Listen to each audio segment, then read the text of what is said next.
नए संसद भवन के उद्घाटन समारोह की गूंज बिहार तक सुनाई दे रही है। खासतौर से राज्यसभा के उपसभापति और जेडीयू के सांसद हरिवंश नारायण सिंह की भूमिका को लेकर उन्हीं की पार्टी जेडीयू अब उन पर बिफर पड़ी है।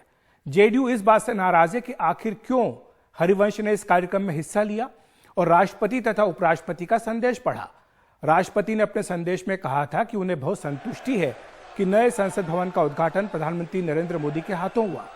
विपक्ष ने इसी को मुद्दा बनाकर उद्घाटन समारोह का बहिष्कार किया था और जेडीयू बिहार के मुख्य प्रवक्ता नीरज ने हरिवंश पर करारा हमला बोला। नीरज ने आरोप लगाया कि हरिवंश ने अपना जमीर और लेखनी बेच डाली।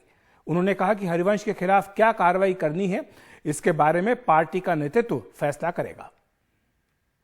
जब पार्टी ने तय कर दिया, नेतृत्व ने तय कर दिया, आपके जो सभापति हैं वो कार्यक्रम में नहीं जा रहे हैं और आपने अपने कार्यक्रम में उपस्थिति देकर जब लोकतंत्र का काला अध्याय लिखा जा रहा था उसके प्रथम पेज पर आपने अपनी उपस्थिति बनाकर हस्ताक्षर किया है। ये चिंता और चिंतन का विषय है। पार्टी नेतृत्व इन सवालों पर क्या कार्रवाई करेगा उनके अधिकार क्षेत्र में है, लेकिन जो आपने राजनीति में गुनाह किया है यह निश्चित रूप से आने वाली पीढ़ी को इसकी कसक रहेगी और चिंता और चिंतन दोनों करेगा। दरअसल कल जो नए संसद भवन का उद्घाटन हुआ था उसमें हरिवंश की प्रमुख भूमिका रही थी। लोकसभा कक्ष में स्पीकर की कुर्सी के साथ केवल 2 ही कुर्सियां लगाई गई थी, एक प्रधानमंत्री नरेंद्र मोदी के लिए और दूसरी हरिवंश के लिए। हरिवंश ने बतौर राज्यसभा के उपसभापति न केवल अपना खुद का भाषण पढ़ा बल्कि इस ऐतिहासिक अवसर पर भेजे गए राष्ट्रपति द्रौपदी मुर्मू और उपराष्ट्रपति जगदीप धनखड़ के संदेश को भी पढ़ा। राष्ट्रपति मुर्मू ने अपने संदेश में नए संसद भवन का उद्घाटन प्रधानमंत्री मोदी के हाथों कराना सही बताया था। उन्होंने कहा था कि उन्हें बहुत संतुष्टि है कि नए संसद भवन का उद्घाटन प्रधानमंत्री नरेंद्र मोदी के हाथों हुआ।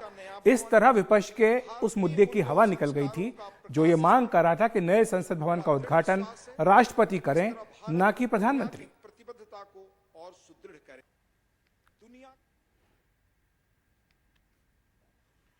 हमारे संविधान के शिल्पकारों ने एक ऐसे राष्ट्र की परिकल्पना की थी जिसका स्वरूप लोकतांत्रिक पद्धति से चुने गए प्रतिनिधियों से बनी संसद के विधायी विवेक के आधार पर निर्मित होगा।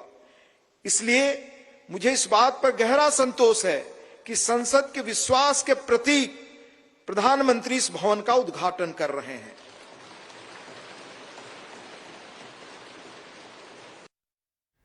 आपको बता दें कि हरिवंश को लेकर ये विवाद थोड़ा पुराना है, क्योंकि हरिवंश 8 अगस्त 2018 को पहली बार राज्यसभा के उपसभापति चुने गए थे। उसके बाद उनका कार्यकाल समाप्त हुआ। 14 सितंबर 2020 को वे दोबारा राज्यसभा के सांसद बने और एक बार फिर से उपसभापति के पद पर चुने गए। तब बिहार में बीजेपी और जेडीयू का गठबंधन था, इसलिए उनके चुनाव में कहीं कोई दिक्कत नहीं हुई थी।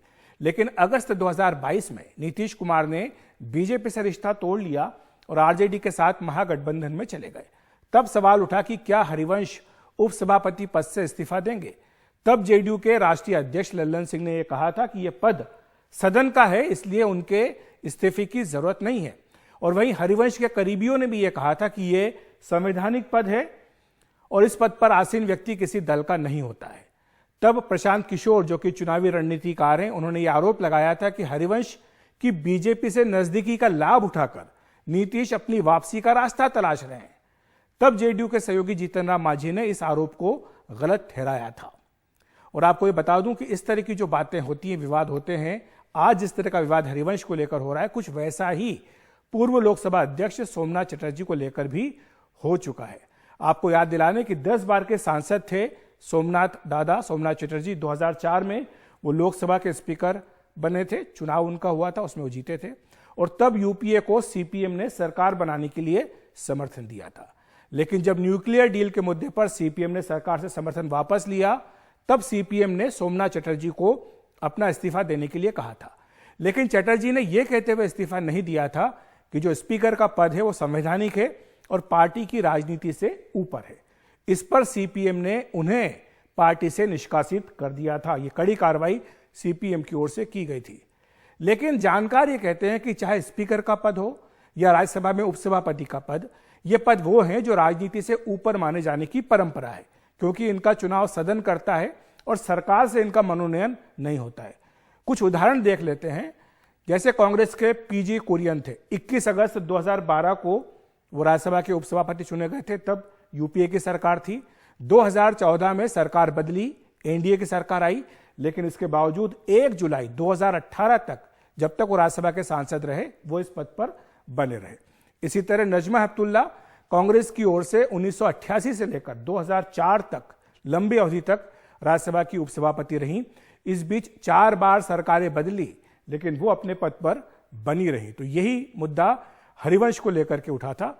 और तो ये बात अब जब आती है कि आखिर क्यों ये नया विवाद उठ खड़ा हुआ है, इस पर चर्चा करने के लिए हमारे साथ हमारे सहयोगी मनीष कुमार पटना से जुड़ रहे हैं। पटना से मनीष है। हरिवंश को लेकर के जो विवाद हो रहा है मनीष, जो जेडीयू अब कार्रवाई करने की बात कर रही, पहले कहती थी कि उन्हें इस्तीफा देने की जरूरत नहीं है, तो आखिर ऐसा क्या बदला कि जिसके चलते हरिवंश से नाराज है जेडीयू? देखिए, जेडीयू के जो शीर्ष नेतृत्व है, उसको उनके लिए हरिवंश से नाराज होने के कई सारे कारण हैं और खासकर उन्हें यह लगता है कि हरिवंश कभी भी पार्टी की भावनाओं का कद्र नहीं करते।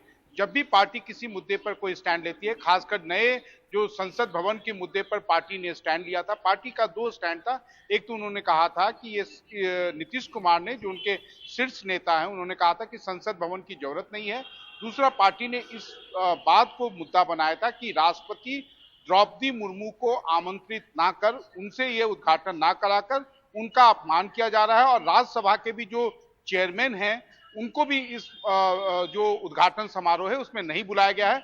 और जो हरिवंश ने कल जो भी राष्ट्रपति का भाषण पढ़ा, वो इसलिए पढ़ा गया था कि इन सबका ये कहना है अखिलेश कि अगर राष्ट्रपति आते या उपराष्ट्रपति आते तो प्रोटोकॉल में वो प्रधानमंत्री के ऊपर रहते, तो उसी को अवॉइड करने के लिए हरिवंश से एक तरह से जो भी औपचारिकता है वो पूरी कराई गई। लेकिन हरिवंश ने कभी भी पार्टी की भावनाओं का कद्र नहीं किया और अब पार्टी उनके खिलाफ कोई कार्रवाई नहीं करेगी, उन्हें इस्तीफा देने के लिए नहीं कहेगी, लेकिन पार्टी सार्वजनिक रूप से उनसे अपने आप को एक तरह से किनारा कर रही है और वो एक तरह से ये कह रही है, जनता के बीच में ये संदेश देने की कोशिश कर रही है कि हरिवंश जो कुछ भी कर रहे हैं वो अपनी व्यक्तिगत राजनीतिक महत्वाकांक्षा के तहत कर रहे हैं कि आने वाले दिनों में अगर वो बीजेपी में जाए, हालांकि वो राज्यसभा के टर्म पूरा होने तक वो अभी जनता दल यूनाइटेड में ही रहेंगे, लेकिन भविष्य में जिस प्रकार पार्टी उनसे उनको लेके नाराजगी है और उनसे किनारा कर रही है, वैसे में तो नहीं लगता है कि वो जनता दल यूनाइटेड में उनका कोई भविष्य अब बचा है। अखिलेश, बहुत बहुत शुक्रिया आपका मनीष इस तमाम जानकारी के लिए। और जेडीयू से जुड़ी एक दूसरी बड़ी खबर यह है कि 12 जून को पटना में विपक्षी दलों की बड़ी बैठक होने जा रही है। बैठक में समान विचारधारा वाली 18 से भी ज्यादा पार्टियां शामिल होंगी। इसमें अगले लोकसभा चुनाव के लिए साझा रणनीति पर चर्चा की जाएगी। एनडीए से अलग होने के बाद नीतीश कुमार विपक्षी एकता के मिशन में जुटे हैं। वे लगातार विपक्षी दलों के नेताओं से मिल रहे हैं। मल्लिकार्जुन खड़गे, राहुल गांधी, ममता बनर्जी, नवीन पटनायक, अरविंद केजरीवाल, हेमंत सोरेन, शरद पवार, उद्धव ठाकरे समेत कई नेताओं से उनकी मुलाकात हो चुकी है। दरअसल ममता बनर्जी ने ही अपनी मुलाकात में नीतीश को पटना में इसी तरह की बैठक बुलाने का सुझाव दिया था। और हमारे सहयोगी हिमांशु शेखर ने इस बारे में बात की है जेडीयू के मुख्य प्रवक्ता केसी त्यागी जी से। सुन लेते हैं। नीतीश कुमार जी अपने प्रयासों में विपक्षी एकता इकट्ठा करने में लगे हैं। उसी सिलसिले में उन्होंने दिल्ली में मल्लिकार्जुन खड़गे जी से, राहुल गांधी जी से और बाद में पटना जाकर के ममता बनर्जी से बात की। ममता बनर्जी का आग्रह भी था और सुझाव भी था कि एक तो बैठक ये परिवर्तन का स्थान है, पटना वहाँ होनी चाहिए और नीतीश कुमार जी इसमें पहल करें। तो नीतीश कुमार जी की पहल पर ही लगभग सभी गैर भाजपा विपक्षी दलों से उनकी वार्ता हुई है और उसके बाद ये निष्कर्ष निकला है कि 12 जून को ये बैठक पटना में आहूत होगी, जिसमें लगभग 2 दर्जन के करीब विपक्षी दल इकट्ठा होंगे।